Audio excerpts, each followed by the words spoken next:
talking about the youth players, what do you think are three fundamentals that you would work on with players daily? Youth players, ball handling, shooting, footwork. Mm-hmm.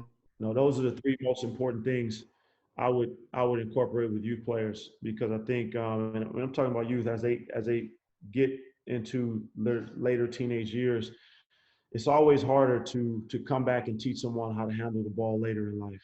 It's Mm-hmm. always harder to teach someone how to shoot the basketball later in life.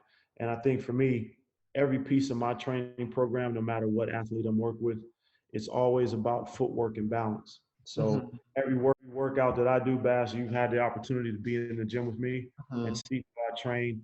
Everything I do is centered around footwork and balance, and some piece.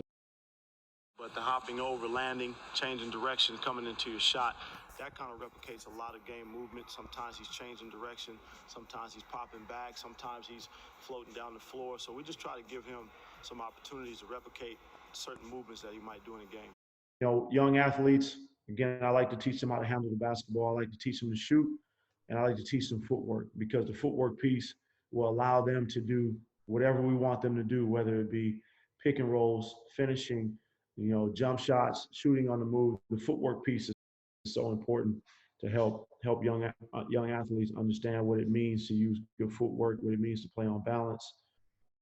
So I would really start with those three components with youth. Mm-hmm. And if we're talking about footwork, would it be different if you're working with somebody who's going to be playing as guard or big, or it doesn't matter at the youth age? No, it doesn't really matter, guys. I've always tried to have my program be as such. Whatever we do on the block, I should be able to do on the perimeter. Whatever I do on the perimeter, I should be able to do on the block.